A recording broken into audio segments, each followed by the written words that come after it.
Bon, eh bien, bonjour tout le monde. Nous allons entreprendre aujourd'hui une étude dans Sanhedrin, Tzadikret Amoudbet, 98b, ce qui vous donne, dans l'édition classique de Vilna, la page 196. Nous avons lu un très long texte précédemment sur Yete Velo Armine, que le Mashiach vienne et que je ne le vois pas. Et puis nous passons, regardez, il y a deux élargissements dans la page. Il y a un premier élargissement moyen, il y en a un deuxième plus large. Nous prenons le premier, l'élargissement moyen, et vous tombez sur la gauche dans le coin où il y a écrit Amar Rav Gidal. Vous avez trouvé ? Oui, très bien. Amar Rav Gidal, Amar Rav. Rav Gidal disait au nom de Rav. Atidin Israël de Achle Shne Mashiach. Les enfants d'Israël consommeront les années du Mashiach, les années du Messie. Amar Rav Yosef. Rav Yosef réagit, Pshita, ça va de soi. Et la man achilleu, qui c'est qui va les manger? Hillek ou billek achleleu, serait-ce Tartampion qui le mangerait? Hillek ou billek, ça veut dire chose et bidule, quoi. C'est évident que le Mashiach, il est destiné aux enfants d'Israël. Donc, qu'est-ce qu'il y a de nouveau, de tellement extraordinaire dans ce que dit Rav, quand il dit que les enfants d'Israël consommeront les années du Mashiach? Léa Pouké, réponse de la Gemara, Léa Pouké mid Rabbi Hillel. En fait, ça vient réfuter l'opinion de Rabbi Hillel. Qu'est-ce que dit Rabbi Hillel? D'abord, qui est ce Rabbi Hillel? Rabbi Hillel n'est pas Hillel Hazaken, Hillel l'Ancien, qui est le premier des Tanaïm, en fait, le dernier des Zugot. Le Rabbi Hillel en question est un Amora. Un Amora, donc un sage de la Gemara, tardif, et qui a développé une opinion assez particulière. En fait, Rav, quand il dit « les enfants d'Israël consommeront les années du Mashiach », il vient réfuter l'opinion de Rabbi Hillel. Mais qu'est-ce qu'il dit, Rabbi Hillel?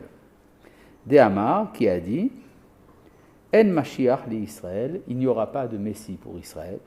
« Shekvar achaluhu bimeh Chizkiya », parce qu'ils l'ont déjà consommé au temps de Chizkiya, d'Ézéchias, le roi. Ah bon, alors qu'est-ce qu'il dit Rabbi Hillel?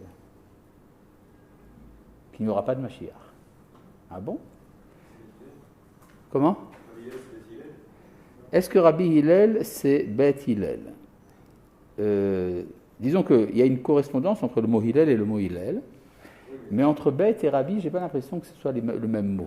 Bien que dans Rabbi, il y a un Yud, et que dans Beth aussi, il y a un Yud. Mais il y a deux lettres différentes. C'est-à-dire que dans Beth, c'est Beth et Tav, et tandis que dans Rabbi, il y a Resh et Beth. Donc j'ai du mal à admettre que ce soit la même chose. D'accord? En particulier du fait que nous avons déjà dit que Rabbi Hillel est un Amora. Or, Beth Hillel, ça correspond à l'époque des Tanaïm. Donc si c'est un Tana, ce n'est pas un Amora. D'accord? Surtout que vous voyez quand même mal Hillel ou même Beth Hillel nier la venue du Mashiach. Quand Rabbi Hillel dit ça, ça a de quoi faire, en tant qu'Amora, ça a de quoi faire monter la moutarde au nez des autres Chachamim. Donc, si je reviens à Rabbi Hillel semble dire quelque chose d'assez hétérodoxe en vérité. C'est-à-dire, pourtant qu'on sache, je crois que dans les 13 articles de foi du judaïsme, un des articles de foi, le 12e, c'est la venue du Messie. N'est-ce pas? Je crois. Alors, comment se fait-il qu'il y ait ici un Chacham qui penserait le contraire? Surtout qu'en fait, ça serait adopté. On ne vit pas dans un monde vide. Il y a l'opinion chrétienne qui est connue de Rabbi Hillel. Les chrétiens disent qu'Israël ne sera pas sauvé. Alors, comment Rabbi Hillel serait christianisant? Has v'shalom. Il s'appelle Rabbi Hillel, c'est pas n'importe qui. N'est-ce pas? Donc, en fait, alors certains ont voulu dire, en particulier dans les universités, que ça prouve que l'opinion selon laquelle il y aura un Messie ne fait pas partie du corpus de l'orthodoxie dans le judaïsme. C'est n'importe quoi. C'est n'importe quoi parce que l'opinion de Rabbi Hillel sera discutée par la suite et on verra de quelle manière elle est discutée. Elle est discutée dans une page plus loin. Et on verra que l'idée selon laquelle il y aurait un chacham qui n'admettrait pas la venue du Mashiach est totalement réfutée par la Gemara elle-même. Ce n'est pas par le Rambam ou des autres, par la Gemara elle-même. Oui. Pourquoi on a besoin d'un Mashiach? Ah, c'est ça la question. Pourquoi est-ce qu'on a besoin d'un Mashiach? Il faut voir quelle est la fonction qu'il remplit. Quelle est la fonction que remplit le Mashiach d'après toi? Il doit rassembler les exilés, Oui. construire le Beth Amikdash Oui. et amener la paix, je crois. Oui. Donc tu as dit la deuxième, la troisième et le deuxième, troisième et quatrième rôle du Mashiach. C'est-à-dire, tu as dit le deuxième, c'est donc de ramener les exilés, troisième de construire le Beth Amikdash, quatrième d'amener la paix universelle. Très bien. La libération d'Israël, c'est le premier. D'accord? Le rétablissement de l'indépendance politique des enfants d'Israël, c'est ça la première fonction du Mashiach. D'accord? Là, c'est déjà un peu râpé pour lui, on l'a déjà fait à sa place. Bah ouais, c'est ça. Ouais, on l'a fait à sa place, Ben Gurion l'a fait à sa place. Il y a d'ailleurs des rabbins que ça a mis très en colère. Par exemple, le rabbi de Satmar. Le rabbi de Satmar dit qu'il était interdit de fonder l'État d'Israël. C'est le Mashiach et personne d'autre qui a le droit de le faire. D'accord? Nous pensons, dans le Beth Midrash, que le Mashiach ne sera pas vexé de ce qu'on lui fait une partie du travail. C'est-à-dire, si on fait une partie du travail pour le Mashiach, qu'on lui laisse un petit bout, ça va, il acceptera. D'accord? Alors, le Mashiach ne cherche pas forcément sa gloire personnelle. En fait, il n'est pas impossible que c'est à ça que pense Rabbi Hillel. Rabbi Hillel dit, la Géoula, bien sûr, mais pourquoi le Mashiach? C'est un peu ta question. C'est-à-dire, est-ce qu'on ne peut pas faire tout ça à sa place? De toute manière, même si le Mashiach vient, il vient, mais il a besoin d'être aidé. Le Mashiach fait la guerre, bon, il a besoin d'une armée pour ça.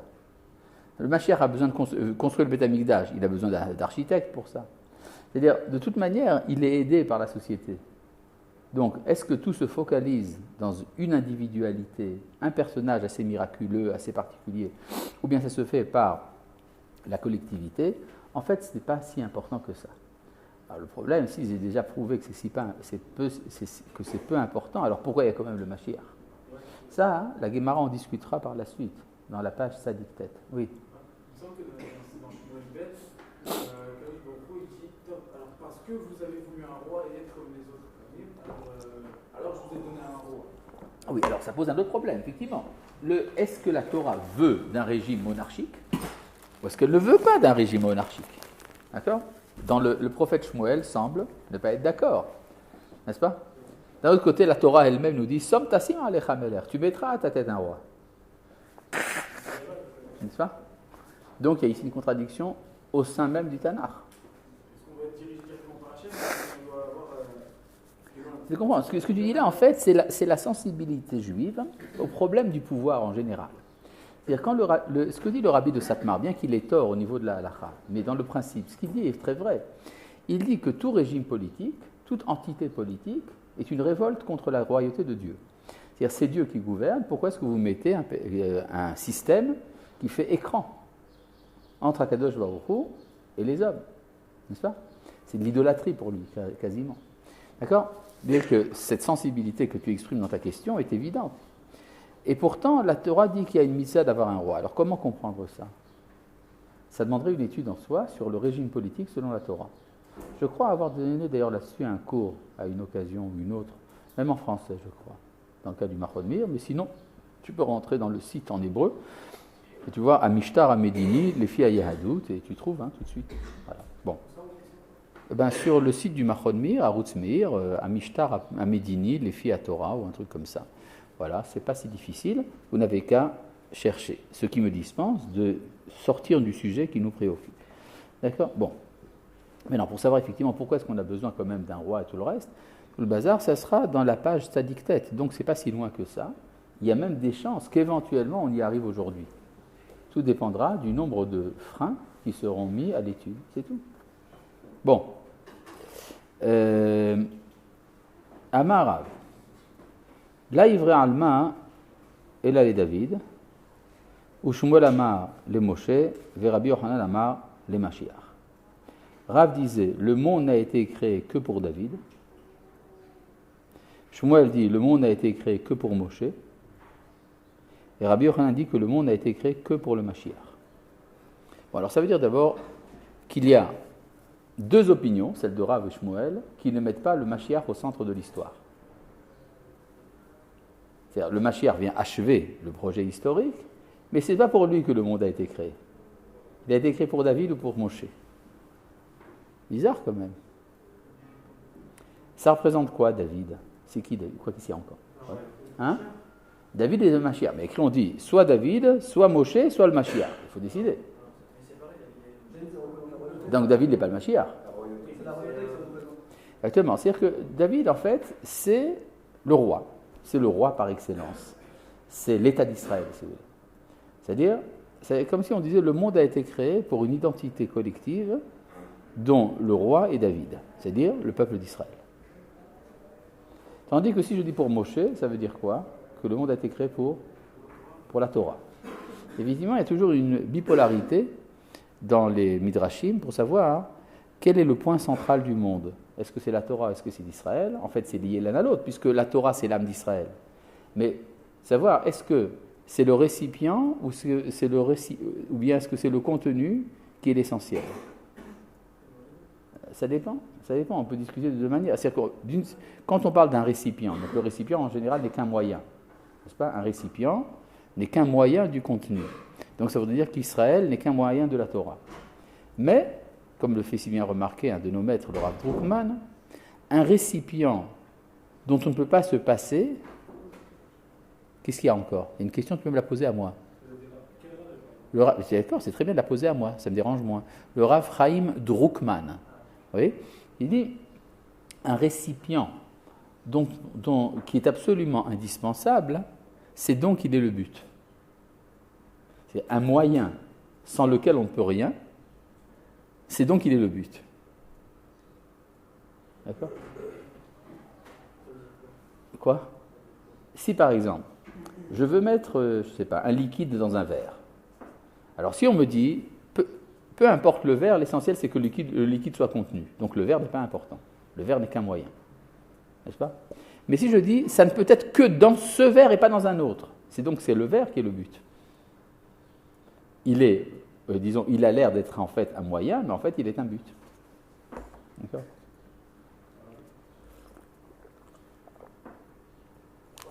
Il faut que ce soit ce moyen individualisé. Exactement. Donc c'est ça, l'identité d'Israël devient le but de la Torah. Oui? Et si on dit que le but c'est de faire le Retz Hashem, et que faire le Retz Hashem c'est que par le derrière des mitzvot, alors dans ce cas les mitzvot c'est un peu important. Le problème n'est pas de savoir quel est le but de l'homme. Ce dont tu parles là, c'est le but de l'homme. Là, on parle ici, c'est le but de la création. Qu'est-ce qui intéresse Akadosh Baruch Hu dans son monde? D'accord? C'est ça le problème. On parle ici du but dans deux manières différentes. Oui. Mais par exemple, dans le cas où j'ai une vitalité, la vitalité ne peut s'exprimer que à travers le corps, est-ce que ça veut dire que mon corps est le but? Oui. Comment est-ce que vous Ben, on peut dire que la sanctification de Dieu dans la partie la plus matérielle, c'est un enjeu beaucoup plus grand que dans le spirituel. C'est-à-dire, si Akadosh Baruch Hu, il ne veut que du spirituel, il n'a qu'à créer des anges, pourquoi est-ce qu'il a créé des hommes? C'est donc qu'il est intéressé à se manifester dans le bas. On dit dans les Midrashim, It'ava Akadosh Baruch Hu likboa dirato batartonim. Dieu a eu le désir de fixer sa résidence dans le bas. D'accord? Il y a même un Midrash qui va encore plus loin, un superbe Midrash, dans le Yalkut Shimoni, qui dit qu'avant la création du monde, Dieu avait construit une cabane, une soukha, dans le Harabait, le mont du Temple, et dans laquelle il rentrait pour faire sa prière. Et il disait que ce soit un effet de ma volonté, que mes enfants construisent pour moi une maison en ce lieu. Alors disons que ça pose immédiatement une quinzaine de questions philosophiques métaphysiques, n'est-ce pas? Comment est-ce qu'il y a un lieu avant qu'il y ait le monde? Est-ce que Dieu peut rentrer dans quelque chose et à qui il fait sa prière et tout le reste? D'accord? Mais c'est tellement énorme que ça nous dispense même d'essayer d'y répondre. Mais ce que ça veut dire, c'est en tout cas une chose intéressante, c'est qu'Akadosh Baruch Hu crée le monde parce qu'il est intéressé à avoir un dialogue. Il voudrait sortir de sa solitude. N'est-ce pas? Donc c'est l'interlocuteur qui est pour lui l'important. L'interlocuteur, c'est les enfants d'Israël. D'accord? Donc nous sommes là pour aider le Créateur à sortir de sa solitude. Je suis seul, quelqu'un veut-il m'entendre? D'accord? Il y a un texte dans la Torah qui dit ça, dans Vaïkra, chapitre 19. Kedoshim tihiyu ki kadosh ani. Soyez saints, car moi je suis saint.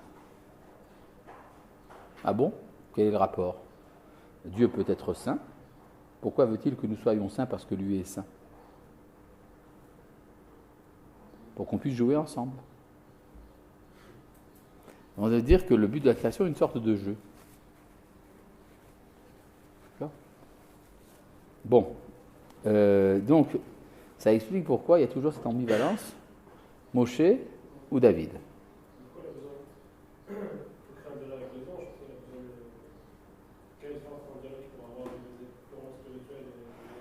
Des êtres purement spirituels ne sont pas intéressants. Parce qu'ils ne représentent qu'une des modalités de l'être. C'est celle qui est d'être ange. Ce qui est étrange. C'est ça? Tandis que être homme, c'est la capacité de faire l'unité des modalités de l'être, le spirituel et le matériel. Donc ça révèle l'unité. D'accord? Il est seul, oui, bien sûr, il est tout seul. Il n'a personne avec qui jouer. D'accord? Il y a un dialogue qui fallait, il est libre arbitre. Pour que le dialogue soit sérieux, il faut qu'il soit libre. Évidemment, sinon ce n'est pas un dialogue. C'est inventer un interlocuteur, mais ce ne serait pas un dialogue. Peut-être pas la matière, c'est le libre arbitre. Ah, je comprends ce que vous voulez dire. Mais est-ce que le libre arbitre est possible sans la matière? Ça, c'est un premier point. Deuxièmement, il y a dans la matière quelque chose d'important. C'est justement que c'est opposé au spirituel. Et comme c'est opposé, ça invite l'unité des contraires. Donc il y a une valeur à la matière. D'accord? Il y a le problème de savoir comment définir la matière. Qu'est-ce que ça veut dire exactement? Oui. Là, je voudrais me baser sur une définition donnée par un des kabbalistes, le Baal Asulam, le Rav Ashlag, qui sait que le terme matière signifie la volonté de recevoir. Il y a en physique un terme qu'on appelle le confinement de la matière. C'est-à-dire la matière qui se replie sur elle-même. C'est ça la matière. Bon, donc vous avez cette ambivalence, Moshe, David. David, le peuple d'Israël, Moshe, la Torah, et tout le problème de savoir autour de quoi tout cela tourne. Rabbi Yochanan, qui approfondit les choses, nous dit Mashiach. C'est quoi le Mashiach? C'est un personnage justement qui réalise l'unité des deux. Expliquons-nous un peu plus. Il y a un terme, il y a une expression qui est employée dans le traité de Sota, également dans Sanhedrin, qui est que la génération messianique est particularisée par la chutzpah, l'effronterie. Be'ikvot Mashiach, chutzpah yazge. Au temps du Messie, l'effronterie grandira. La chutzpah. C'est ça? Bon. C'est quoi la chutzpah? C'est l'exigence de vivre sans autorité. C'est-à-dire, je ne dépends pas de l'aval qui m'est donné par l'autorité. C'est ça la chutzpah. Dans le traité de Shabbat, on dit chutzpah malchuta belataga. C'est une royauté qui n'a pas de couronne. C'est-à-dire un roi non couronné. Donc il tire sa légitimité de lui-même. C'est ça la chutzpah. N'est-ce pas? C'est énorme que la chutzpah l'emporte. Soit il y a deux possibilités. Soit la chutzpah est un rejet des valeurs. Effectivement, c'est comme ça, c'est ça que ça a l'air. Soit la chutzpah, ça vient d'une conscience, disons, confuse, qu'il y a une valeur absolue dans tout être. Donc je n'ai pas besoin de recevoir ma confirmation d'un élément extérieur. C'est ça la chutzpah.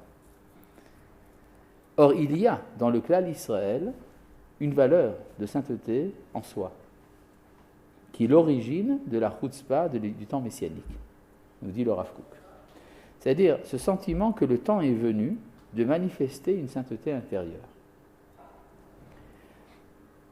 Et il y a un texte du Rav Kook très profond dans le Shmona Kvatsim, dans le volume 8, paragraphe 157, Kuf Nun Zayin, dans lequel il y a une analyse que fait le Rav Kook de la relation entre l'âme de Moshe et l'âme du Mashiach. Moshe avait pour fonction essentielle dans sa vie de donner la Torah. N'est-ce pas ? C'est un enseignant. L'enseignement de la Torah exige que de la part de l'élève, de celui qui reçoit, il y ait un élément de timidité, de boucha. C'est-à-dire, s'il n'y a pas cette timidité de l'élève qui crée chez lui la réceptivité, le maître ne peut pas donner la Torah. Or, dans la Torah, il y a un passage assez surprenant où Moshe demande à mourir. Il demande à mourir quand le peuple lui demande de la viande. C'est-à-dire, quand le peuple pratique l'idolâtrie avec le veau d'or, Moshe ne demande pas à mourir. Il dit, bon, très bien, on va travailler. Qu'est-ce qu'on fait dans ce genre de situation ? Une seconde. Ah oui, c'est ça, on casse l'étape de la loi, on tue 3000 personnes, on fait boire le veau d'or, on remonte sur la montagne pour prier et recevoir des nouvelles tables. Bon, d'accord, il fait son travail. Ça ne le dérange pas. Mais dès que le peuple lui demande de la viande, ce qui n'est quand même pas si grave que ça de demander de la viande, ça arrive à tout le monde, Moshe dit, je ne peux pas, je demande à mourir.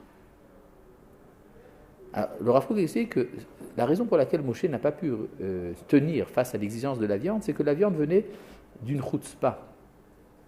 C'était alors qu'ils avaient la manne. Donc, pourquoi ils ont demandé de la viande alors qu'ils avaient la manne ? Donc, c'est de la chutzpah.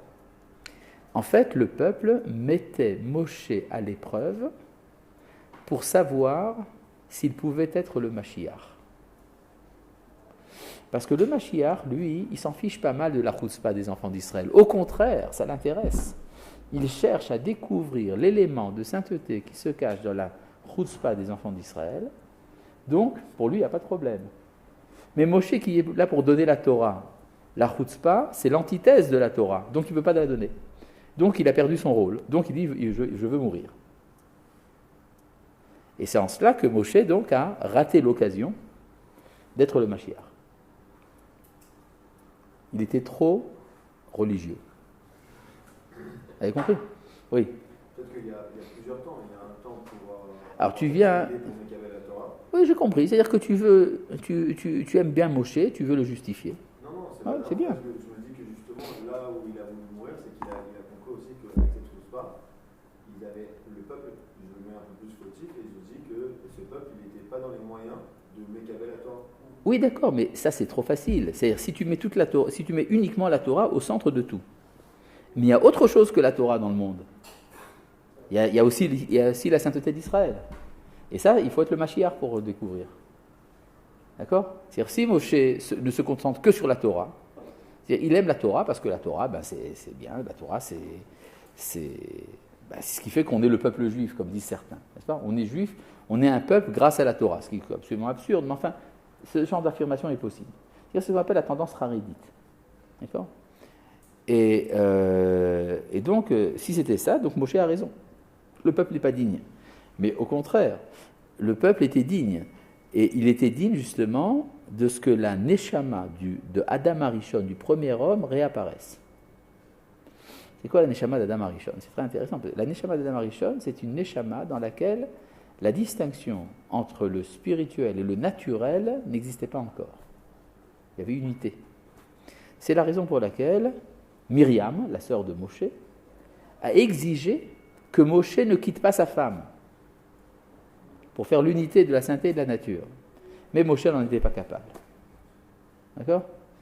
Bon, c'est un texte qui a besoin d'être étudié plus profondément. Pourquoi je vous dis ça ? À cause justement de l'opposition qu'on voit ici entre David et Moshe, et d'autre part le Mashiach qui est là pour réaliser l'unité que Moshe ne pouvait pas réaliser. Ça, c'est le projet de Rabbi Yochanan. Remarquez une chose intéressante. Rav et Shmuel, l'un qui dit David et l'autre Moshe, habitent à Babylone. Ce sont des galoutiques. Tandis que Rabbi Yochanan, il est d'Eretz Israël. Donc lui est capable de comprendre cette exigence d'unité entre David et Moshe. Bon, Ma Shemo. Je continue dans le texte. Je peux continuer ? Puisque vous dites rien, c'est que vous êtes d'accord. Ma Shemo. Quel est son nom ? Comment il s'appelle ? Ça peut nous faire comment il s'appelle le Mashiach ? Il peut s'appeler Georges, non ? Ça peut nous faire. Quand on demande le nom, ça veut dire quelle est la fonction qu'il remplit, c'est ça que ça veut dire. Quelle est sa vocation ? Mashemo, comment il s'appelle ? Debe Rabbi Shila Amre, dans la yeshiva de Rabbi Shila, on disait Shilo Shmo, il s'appelle Shilo. Donc chez Rabbi Shila, on disait qu'il s'appelle Shilo.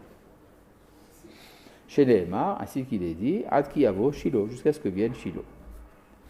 Debe Rabbi Yanai Amre Yinon Shmo. Chez Rabbi Yanai, on disait qu'il s'appelle Yinon.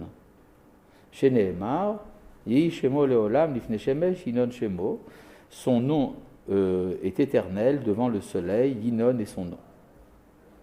Debe Rabbi Hanina Amar, chez Rabbi Hanina, on disait Hanina Shmo. Il s'appelle Hanina. Chez Nehemar, Asher Lo Eten Lachem Hanina. Je ne vous donnerai pas de Hanina. Donc, vous voyez que, intéressant, dans chaque yeshiva, on donnait le nom du Rosh HaYeshiva au Mashiach. D'accord ? Chez Rabbi Shila, on dit qu'il s'appelle Shilo. Chez Rabbi Yanai, on dit qu'il s'appelle Yinon. Et chez Rabbi Hanina, qui s'appelle Hanina. Très bizarre, ça. Pourquoi c'est bizarre ? Parce que le Mashiach n'est pas un Rosh HaYeshiva. Si le Mashiach était un Rosh HaYeshiva, on comprend que les élèves voient dans le Rosh HaYeshiva le Mashiach. Mais le Mashiach, c'est un roi. Alors pourquoi est-ce qu'ils vont donner le nom de leur Rosh HaYeshiva au Mashiach ? Vous avez compris la question ? Alors, il peut être roi, dans ce cas-là qu'il soit roi. Mais ça veut dire en fait que chacun a vu dans l'enseignement de son maître une parcelle de l'idéal messianique. C'est ça ? C'est-à-dire, chez Shilo, c'est quoi Shilo ? Shilo, c'est l'endroit du tabernacle. Ça veut dire qu'il voit dans le Mashiach celui qui est responsable d'amener la Shekhinah, la présence de Dieu sur terre. Celui qui dit Yinon, Yinon, ça veut dire celui qui amène le resplendissement, il amène la lumière. Et celui qui dit Hanina, il amène la grâce. Ve'esh omrim, et certains disent, quatrième opinion, Menachem ben Chizkiya Shemo. Il s'appelle Menachem, fils de Chizkiya, chez Nehemar, ainsi qu'il est dit, Ki rachak mimeni Menachem meshiv nafshi, car c'est éloigné loin de moi le consolateur Menachem qui ramène mon âme. Ça veut dire que vous avez ici 4 noms qui sont proposés, qui sont les initiales du mot Mashiach. Menachem, Shilo, Yinon, Chizkiya et Hanina, n'est-ce pas ? Ce sont les initiales du mot Mashiach. Alors, chez les Chassidim de Lubavitch, ils en ont fait tout un pâté de cette histoire-là. Ils ont dit, vous voyez bien que puisque la Gemara dit que dans chaque yeshiva, on disait que le Rosh HaYeshiva c'est le Mashiach, c'est donc que le Mashiach est un Rosh HaYeshiva. Mais c'est totalement faux. Pour une raison très simple. C'est que dans les yeshivot, on ne disait pas c'est notre Rosh HaYeshiva qui est le Mashiach. On disait il a le même nom. Mais le Mashiach lui-même, on va voir par la suite qui c'est. La Gemara va dire par la suite qui peut être Mashiach. Elle ne dit pas les noms de ces maîtres-là. Donc, c'est qu'il y a une différence entre le nom et la fonction. D'accord ? On va voir par la suite d'ailleurs de qui il s'agit. Le nom, ça veut dire la vocation. La vocation du Mashiach, c'est Shilo, Yinon, Hanina, Menachem. Le Mashiach est consolateur, évidemment. Eh bien, ça veut dire que la fonction du Mashiach est une fonction politique, comme on l'a bien expliqué plusieurs fois.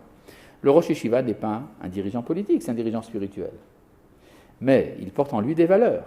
ces valeurs sont appliquées par le Mashiach.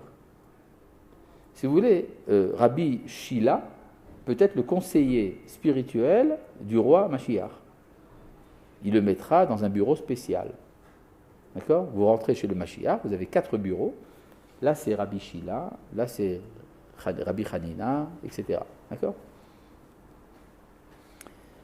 Verabanan Amre, et les sages ont dit, Hivara de Rabbi Shmo, il s'appelle le lépreux de la maison de Rabbi.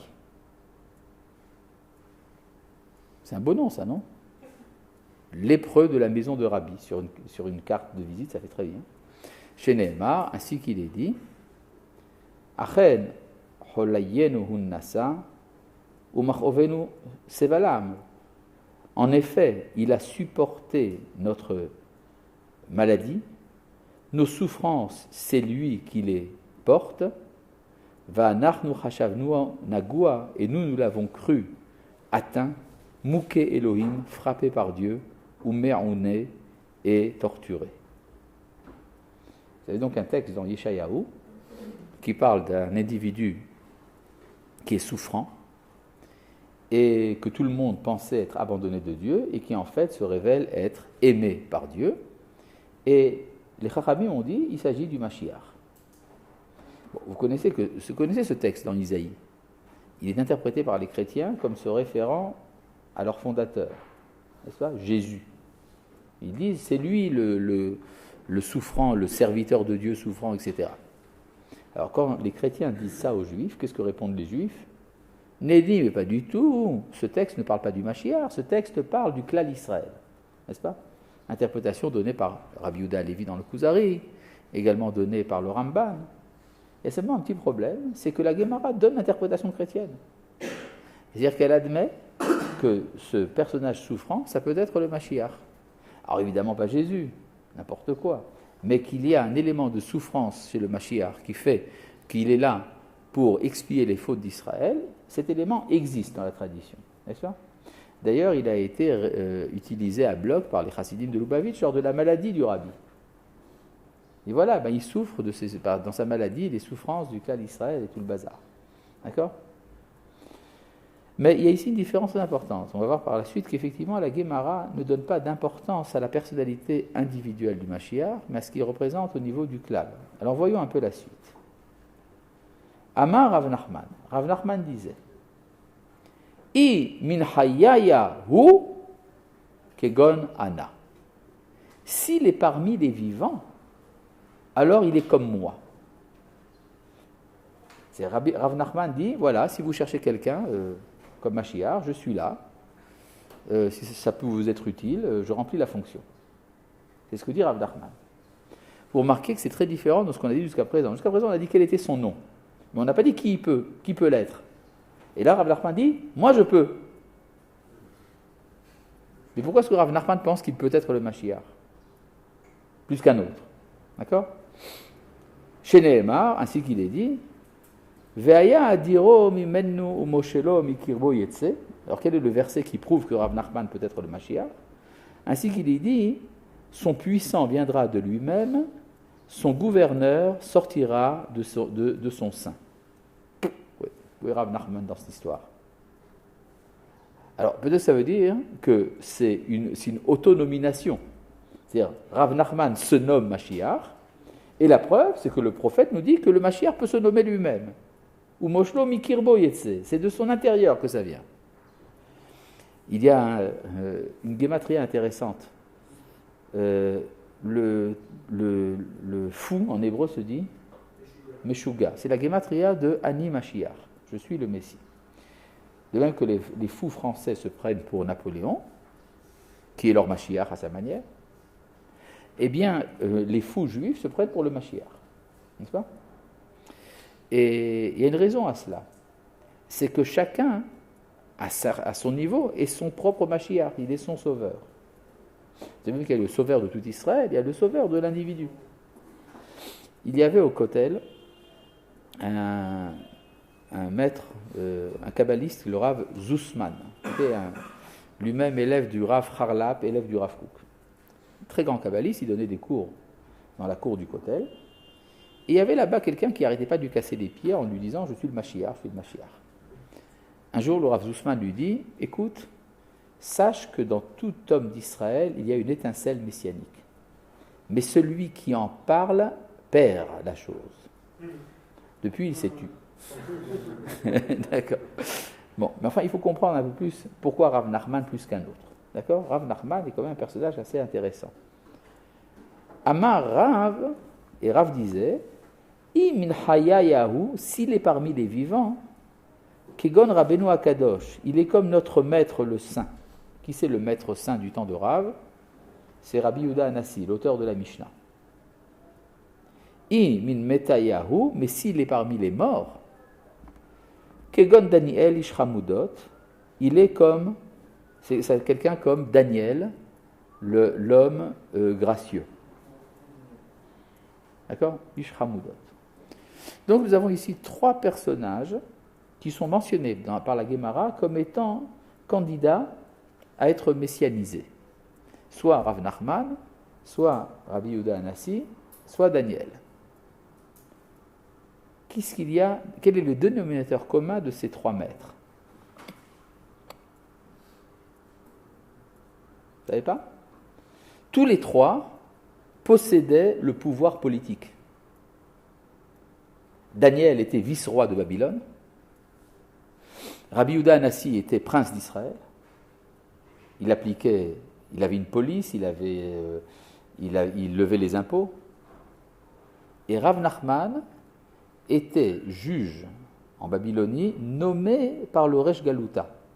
Il n'avait pas été nommé en tant que Chacham, il avait été nommé par l'autorité politique. Le Resh Galuta, l'exilarque, qui descendait du roi David, avait le droit de nommer des juges.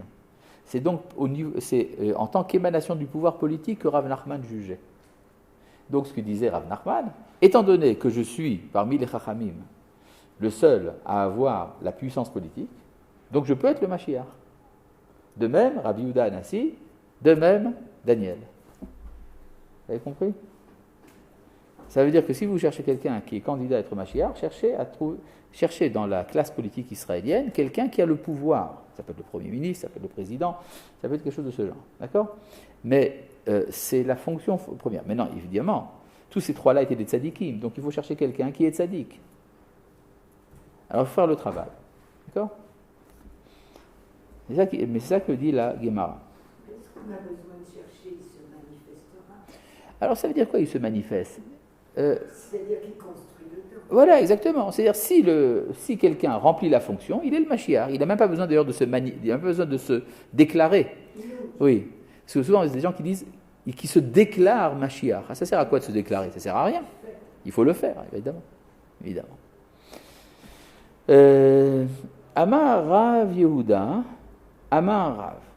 Rav Yehuda disait au nom de Rav, Atid Akadosh Baruch Hu, Lehamid Lahem, le Saint béni soit-il, leur mettra à leur tête David Acher, un autre David. Ah, ça veut dire que le dirigeant politique du peuple d'Israël lors du retour s'appellera David.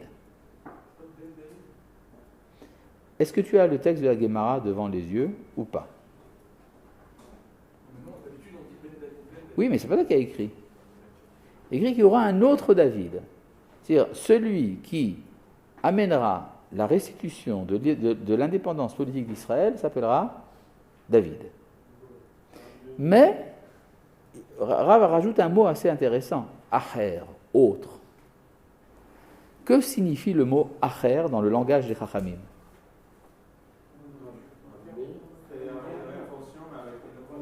Acher chez les Chachamim, ça veut dire un hérétique.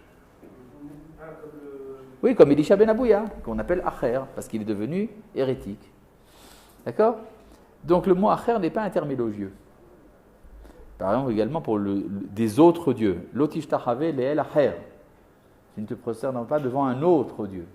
Donc l'autre, disons, n'en plaise à M. Lévinas, représente justement ce qui est disqualifié. D'accord? Il pose un problème, l'autre.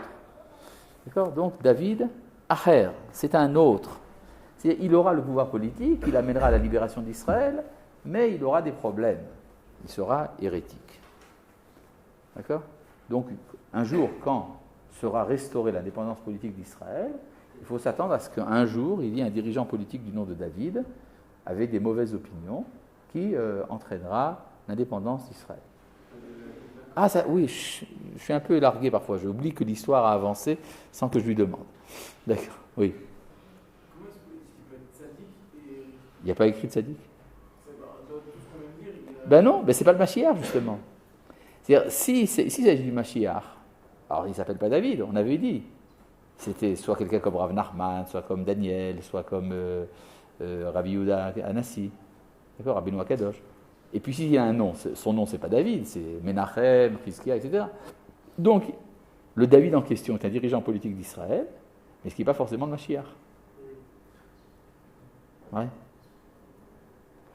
Bon, chez Nehemar, ainsi qu'il est dit, il amène un verset pour le prouver. Ve'avdu et Hashem Elohem, ils serviront Dieu, l'Éternel leur Dieu. Ve'et David Malka, Masherakim Lahem, ainsi que David leur roi, que je leur instituerai. Hekim lo Nehemar, il a Hakim, il va dire que je l'aurai institué, mais que je leur instituerai au futur. Amar le Rav Papa le Abaye.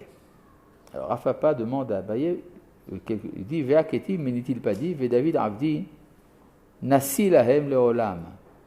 David, mon serviteur, sera un dirigeant pour eux à tout jamais. Alors, le terme employé n'est pas Melech, mais Nasi. Bon, le Nasi et le Melech, en fait, c'est le même personnage, mais il ne remplit pas exactement la même fonction. Le Nasi, c'est celui qui tire son pouvoir du peuple. C'est-à-dire, Nasi, c'est-à-dire qu'on l'a élevé. D'accord? C'est comme on faisait, par exemple, dans certaines peuplades de l'Antiquité, on portait le dirigeant sur un bouclier. On le portait à bras raccourcis sur un bouclier. D'accord? C'est ça le Nasi. Il est élevé. Tandis que le Meler, c'est celui qui règne de haut en bas. D'accord? Il est appelé araignée. C'est un drôle de nom, araignée, plutôt. Pourquoi pas libellule ou papillon? Mais en tout cas, il y a ici donc une contradiction. C'est ça que Rav Papa dit à Abaye. C'est la nature du pouvoir politique, à la fin de l'histoire, n'est pas très claire. Est-ce que c'est Meler ou est-ce que c'est Nasi? Réponse, il dit Kegon, Kessar ou Palge Kessar. C'est comme un César et un demi-César. C'est-à-dire qu'il peut avoir un pouvoir à deux. Effectivement, il y a eu des moments dans l'Empire romain où il y avait des demi-Césars. Parfois, il y avait même quatre empereurs dans le même empire. D'accord? Alors, ça peut être ça. Ça peut y avoir une alliance politique entre deux formes de pouvoir, l'un qui est représenté par le Meler, l'autre étant le Nasi. D'accord? C'est-à-dire, ça suppose qu'il n'y a pas de concentration absolue du pouvoir chez le dirigeant. Ou bien soit qu'il y a des discordes, soit qu'il y a des accords. On appelle la coalition. Oui, un truc de ce genre. C'est comme le Ramban dit que si Shaoul n'avait pas péché, David serait devenu roi. Il aurait été roi en collaboration avec Shaoul. Ils auraient fait un pouvoir à deux. C'est ce qu'il dit. D'accord? Ça s'appelle la cohabitation en politique. Ouais. Quoi? Le Ramban. Avec un Noun, évidemment. Ramban, c'est avec un Noun. Quand même pas avec un Dalet. Sinon, ça serait Rambad. Ouais. Ou si c'était avec un Samer, ça serait Rambas. Non, mais c'est Ramban, simplement. Bon. Rambam. Avec Alamed, c'est Rambal. Ouais. Ouais. Ouais. Ça sort du contexte, mais la question là, sur l'origine du Machar, s'il sera juif ou pas par rapport à Corée, c'est tout ce qu'on en dit. Ah, non, il y a des fonctions messianiques qui sont faites par les goïms, évidemment. Koresh, Balfour. Ça, c'est aussi appelé Machar, mais c'est juste. Oui, bien sûr, c'est messianique aussi. Mais ça veut dire que la Géoula vient par des voies qui ne sont pas forcément traditionnelles. Je me rappelle une fois, j'étais dans la maison du Rav Tzvi Yehuda Kook, le fils du Rav Kook. Est arrivé un rabbin d'Amérique qui a posé la question suivante. Yesh omrim shelo yecholal yod geolal yedechilomim. Ce qui veut dire, certains disent que la délivrance ne veut pas venir par des laïcs. Réponse du Rav Tzvi Yehuda, Kushiot al ribono shel olam. Ils ont des objections à faire au maître du monde. C'est pas nous qui déterminons comment est-ce que l'histoire avance. On essaye de comprendre plus ou moins comment ça avance, mais on ne peut pas décider à sa place. S'il a voulu que ça se passe de cette manière, ça se passe de cette manière. Bon, donc, on n'est pas encore arrivé au texte dans lequel on parlera de l'opinion de Rabbi Hillel. Ben tant pis, ce sera pour la prochaine fois.